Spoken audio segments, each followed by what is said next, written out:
Primeiro a Coríntios, capítulo 1, versículo 10. Rogo-vos, irmãos, que faleis todos a mesma coisa e que não haja entre vós divisões. Essa é a palavra de hoje, no nosso Palavra em 7 minutos. E introduzindo aqui essa igreja que Paulo escreve nessa carta aos Coríntios, na verdade é a igreja de Corinto, que é talvez o maior laboratório espiritual do Novo Testamento. É a prova viva de que é possível ter dons, mas não ter maturidade. É possível ter experiências espirituais, mas não ter caráter. É possível ser cheio de talentos, mas raso no amor.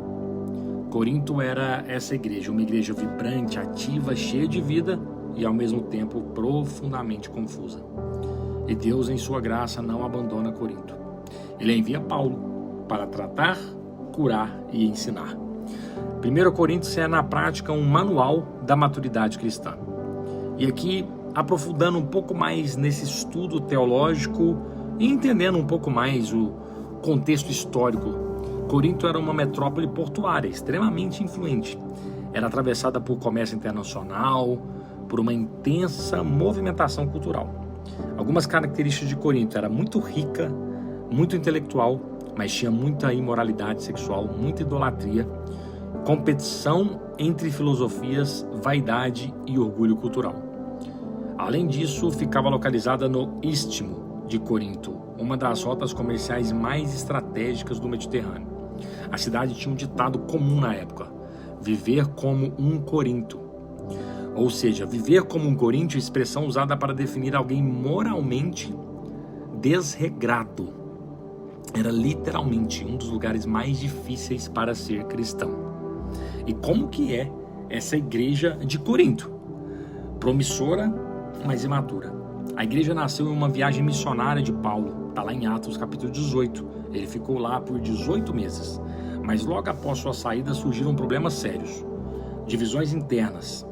Alguns diziam: eu sou de Paulo, eu sou de Apolo, eu sou de Pedro, eu sou de Cristo. Eles tinham criado líderes favoritos como se a fé fosse um clube. Segundo grande problema: imoralidade não confrontada. Um caso tão grave que nem os gentios toleravam. Está lá em 1 Coríntios capítulo 5. Terceiro grande problema dessa cidade, dessa igreja de Corinto: processos judiciais entre irmãos, cristãos levando cristãos ao tribunal. Quarto grande problema identificado aqui nessa igreja: confusão sobre casamento e vida sexual. Uns eram libertinos demais, outros eram extremos, proibido até o casamento. Quinto grande problema: desordem nos cultos, dons sendo usados como espetáculo. Sexto problema: maus entendimentos sobre ceia. Pessoas comendo primeiro, outros passando fome, alguns se embriagando. Sétimo grande problema da cidade e da igreja de Corinto: dúvidas sobre a ressurreição. Alguns negavam a ressurreição, o centro do evangelho. Então, Corinto é, de certa forma, um espelho da igreja moderna, talentosa, ativa e muitas vezes confusa.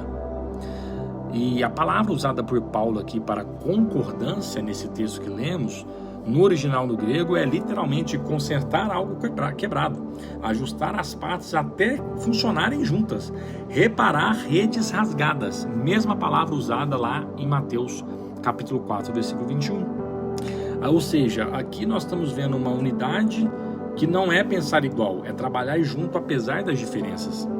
Paulo não está pedindo uniformidade, ele está chamando a igreja para maturidade. Qual o insight central que nós temos aqui nesse texto que nós lemos? Dons sem caráter geram confusão. Caráter sem dons gera estagnação. O equilíbrio é Cristo, fonte, modelo e centro da igreja. Vamos para 3 aplicações práticas nesse dia de hoje, trazendo para a nossa vida, para a nossa realidade, do que acabamos de ler. 1. Unidade é mais poderosa que opinião. Corinto tinha facções. Pessoas defendiam pregadores como se fosse um campeonato espiritual. Paulo responde: quem é Paulo? Quem é Apolo? Quem é Pedro? E ele conclui: é Cristo quem importa. A igreja se divide quando tira os olhos de Jesus. Unidade não significa concordar em tudo, mas não permitir que o secundário roube o essencial.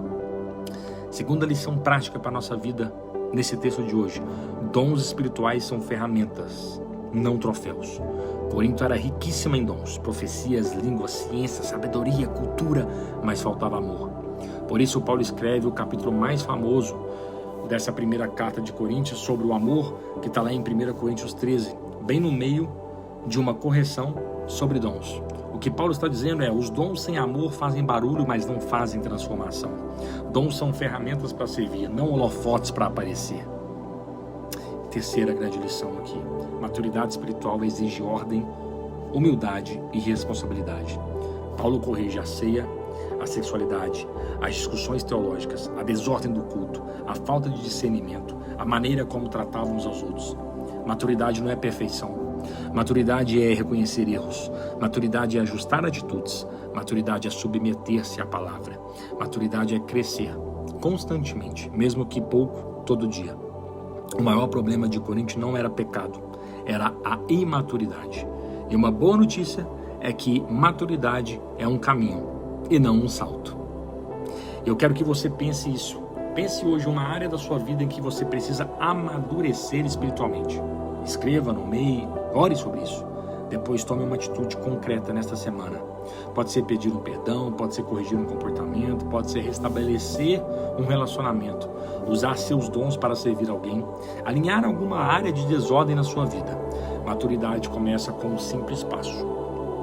Eu quero que a gente ore agora para que a gente possa entender que maturidade precisa de ser construída todos os dias.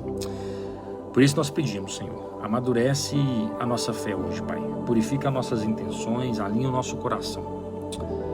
Pai, dá ordem ao que está desalinhado. Que os nossos dons sejam usados para edificação e nunca para divisão. Nos ensina a viver em unidade, humildade e serviço como Cristo viveu. Em nome de Jesus, amém. Você já sabe, mais uma palavra em 7 minutos. Se essa palavra falou com você, deixa o like, compartilhe com mais pessoas. Se você vê no YouTube, não se esqueça de se inscrever no nosso canal aqui. Deus abençoe sua vida, sua casa, tudo aquilo que você colocar nas mãos prospere, que seja feita a vontade dele em sua vida.